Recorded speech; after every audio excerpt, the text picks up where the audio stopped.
নোমবিলাক দেখিছেনে এই সৰু সৰু নোমবিলাক এইবোৰ পুৰিব লাগে এইটোৱে টান আৰু মানে সেইটো আমি অকণমান পানী দি দিম অকণমান পানী দিলে এই কোমোৰা ডাঙৰ ডাঙৰ টুকুৰা কৰি লৈছোঁ ইয়াৰ লগতে এটা আলু দি দিছোঁ এইখিনি গোটেই লথপথপীয়াকৈ খোৱা হ'ব তো গাইজ এই আমাৰ হৈয়ে গ'ল আৰু তো হেল্ল' গাইজ আজি হাঁহ আৰু কোমোৰা লৈ ভিডিঅ'টো ষ্টাৰ্ট কৰিছোঁ আজি বজাৰলৈ গৈছিলোঁ একদম ধুনীয়া হাঁহ এজনী পাই গ'লোঁ 300 টকাত ছাগলী মাংস খাম বুলি ভাবিছিলোঁ 300 টকাত যিহেতু হাঁহ পাই গ'লোঁ সেইকাৰণে লৈ আহিলোঁ আৰু বোলো কি আৰু 600-700 টকা দি হাঁহ মানে ছাগলী মাংস খোৱাতকৈ 300 টকাত 1 কেজি মাংস মানে 1 কেজি 1.5 কেজি মান আছে আৰু এইটো কোমোৰাটো দেখিছে এইটো আমাৰ ঘৰৰ কোমোৰা এইটো লাগিলে এজোপা গছত এটা লাগিছে প্ৰত্যেক বছৰ তাকো এইটো কেনেকৈ হৈছে জানেনে এইটো নিজে নিজে হৈছে মানে এই প্ৰত্যেক বছৰে হয় প্ৰত্যেক বছৰে দুটা এটা হয় আছে নাজানো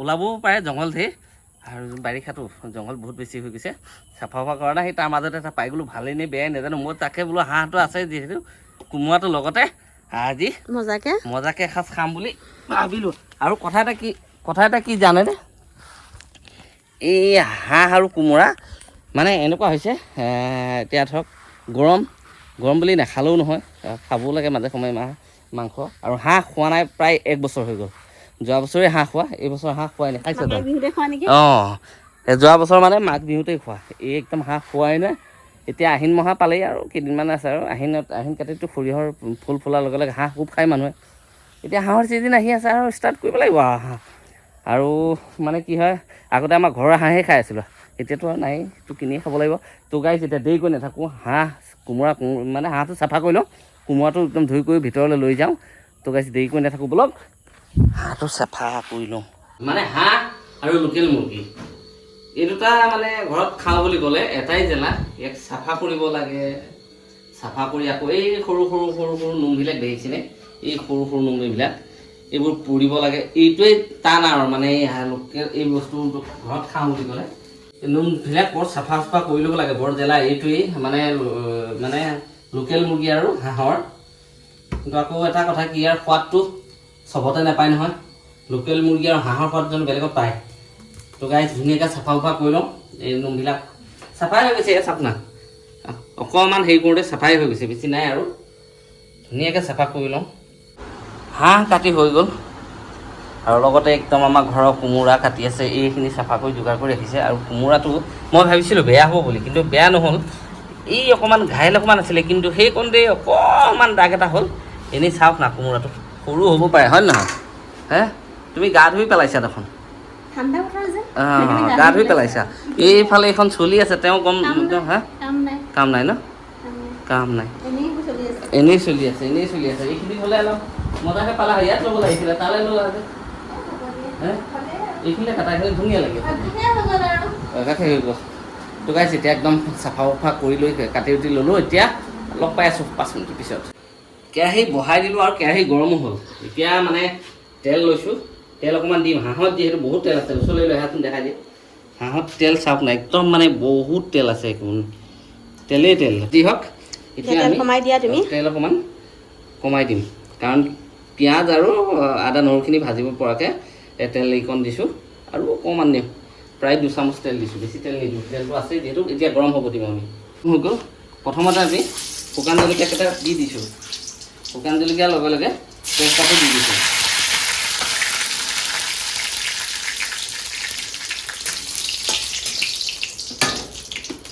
আমাৰ একদম দিয়াৰ লগে লগে ৰঙা হৈ আহিলে আৰু এতিয়া আমি পিঁয়াজ ডাঙৰ পিঁয়াজ আমি 3টা কাটি লৈছিলোঁ পিঁয়াজখিনি দি দিম পিঁয়াজখিনি দি লৈ ধুনীয়াকৈ ভাজি ল'ম অকণমান আৰু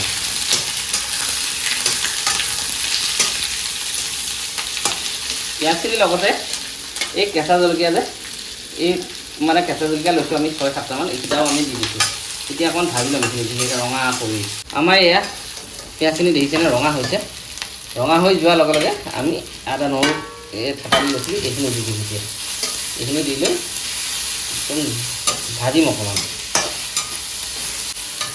এইখিনিও আমাৰ হৈ গ'ল আদা নহৰু দিয়াৰ লগে লগে আমি এই বিলাহী দুটা সৰু লৈছোঁ এই বিলাহী দুটা একদম কাটি দি দিম প্ৰথমতে বিলাহী দি দিছোঁ কাৰণ হাঁহত বহুত তেল আছে। তো বিলাহীটো এনেকৈ সৰু সৰু কৰি কাটি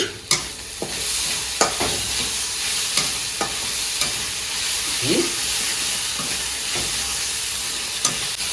তো এইখিনি আমাৰ ভাজি থাকোঁতে আমাৰ তেল কমাই দিছোঁ যিহেতু আমি অকণমান পানী দি দিম। অকণমান পানী দিলৈ একদম ধুনীয়াকৈ লটপট কৰি দিওঁ আৰু পানী। এই পানীখিনি দিয়াৰ লগে লগে আমি ইয়াত এতিয়া মছলা দিম। কাশ্মীৰী দিলোঁ আধা চামুচ, মিট মছলা আধা চামুচ, জিৰা আৰু জিৰাতে আপোনালোকে হাঁহ মানে মানুহে প্ৰায় জিৰাতে বনাই খায়, তো মই জিৰা অলপ দি দিছোঁ। হালধি আধা চামুচ দি দিছোঁ আৰু এইখিনি দিলোঁ। এতিয়া এনেকৈ লৰাই বগাই দিম। আমি পানীটো দিয়া কাৰণ মই কৈ দিছোঁ, পানীটো মানে মানে পিঁয়াজখিনি ধৰক আদা নহৰুখিনি নেলাগিবলৈ মই দি দিলোঁ। তো এতিয়া আমি আৰু মছলা ফ্ৰাই কৰি নাথাকোঁ, মাংস মছলা একদম সমানে ফ্ৰাই কৰিম। তো কাটি ৰখা মাংসখিনি ধুনীয়াকৈ ঢালি দিম এতিয়া ইয়াতে আমি। আৰু এইখিনি দি লৈ লগে লগে এনেকৈ লুটিয়াই বগাই দিম। আৰু আমি মাংসখিনি দি ভাজিলোঁ প্ৰায় 5 মিনিটমান সময়। আৰু এতিয়া আমি কোমোৰা ডাঙৰ ডাঙৰ টুকুৰা কৰি লৈছোঁ, ইয়াৰ লগতে এটা আলু দি দিছোঁ। এইখিনি গোটেই এইখিনি দি দিলোঁ। আৰু এতিয়া আকৌ লৰাই বগাই দিম। এতিয়া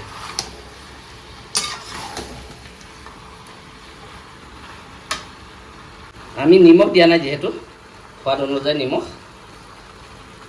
দি দিছোঁ মই। আৰু নিমখখিনি দি লৈ অকণমান এনেকৈ লৰাই বগাই দিম। আৰু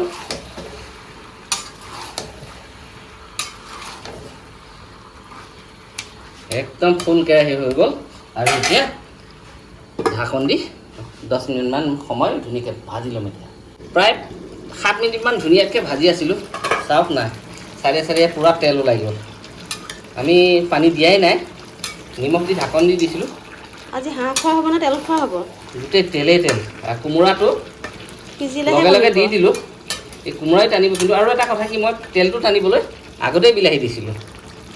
আগতেই বিলাহী দিয়াৰ মানে কাম নহ'ল। আৰু যি হওক দিনা এতিয়া আকৌ ঢাকন দি এইখিনিতে ধুনীয়াকৈ ভাজি ল'ম 10 মিনিটমান সময়। প্ৰায় 10-15 মিনিটমান সিজালোঁ আৰু একদম মজা হৈ আছে। চাওক না, মজা হৈ মানে উতলি আছে। আৰু মানে হাঁহৰ তেলতে উতলি আছে। আমি পানী এটোপালো দিয়া নাই এতিয়ালৈকে। চাওকচোন কি ধুনীয়াকৈ উতলি আছে।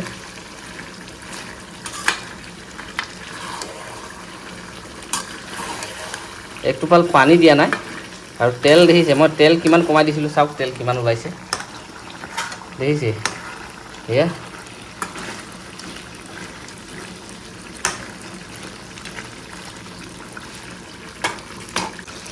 ঢাকন মাৰি দিম, এই গেছটো অকণমান কমাই দিম। এতিয়া একদম ধুনীয়াকৈ সিজাই আছিলোঁ। চাওক না, পানী নিদিয়াকৈ কিমান এয়া তেল ওলাই আছে। আৰু এতিয়া অকণমান পানী আনিছোঁ, পানী অকণমান দি দিম, বেছি নিদিওঁ। আজি মানে অলপ অকণমান গ্ৰেভি টাইপত খাম। আৰু তো এতিয়া আমাৰ হৈ গ'ল। আৰু এইফালে ঢাকন দি দিছোঁ। আৰু এইফালে এয়া কি পিছা, দুটামান লং ইলাচি, এইফালে লং ইলাচি দালচেনি পিচি আছে একদম পূৰা। আৰু অৱশেষত এয়া অকণমান মানে লং ইলাচি দালচেনি থেতালি লৈছিলোঁ, এতিয়া দি দিম। আৰু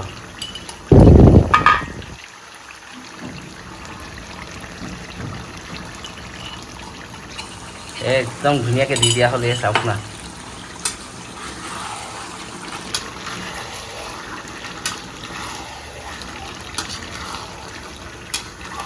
আজি মানে অলপ লথপথপীয়াকৈ খোৱা হ'ব। তো গাইজ, এই আমাৰ হৈয়ে গ'ল। আৰু এতিয়া গেছটো অকণমান কমাই দিম চিমত।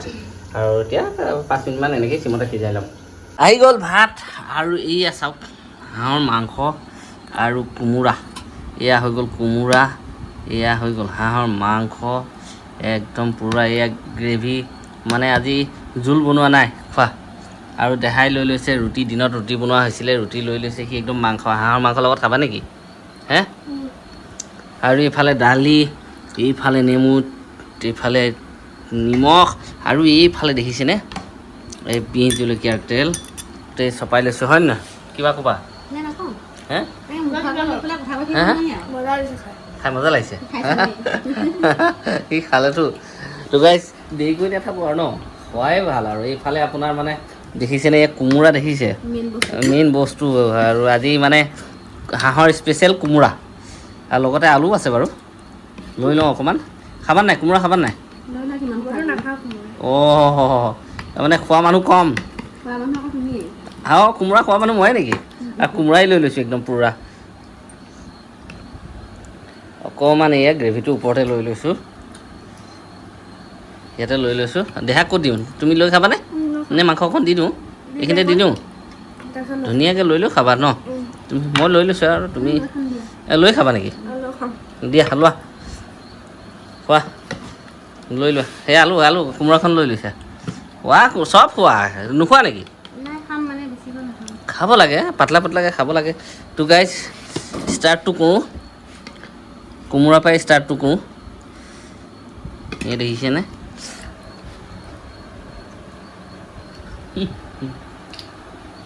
কেনেকুৱা বেয়া লাগিছে টেঙা লগা নাই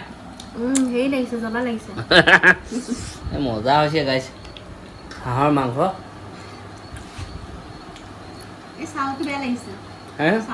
চালটো বেয়া লাগিছে অঁ নাখাবা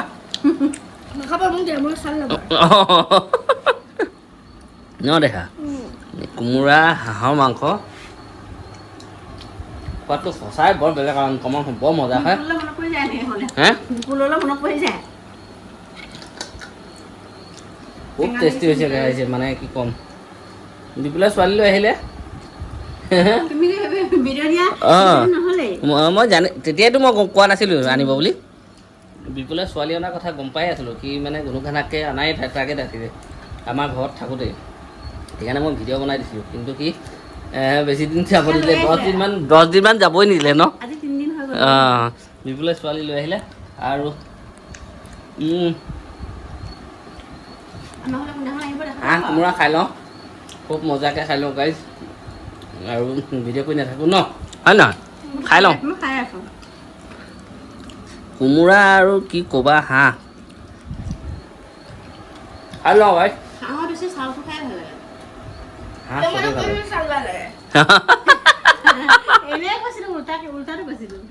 উল্টা ফুল্টা আমি নাজানো মুঠতে হাঁহৰ চব বস্তুৱেই ভাল লাগে ন দেখা হাঁহ বুলি ক'লে হাঁহেই থাকিব ন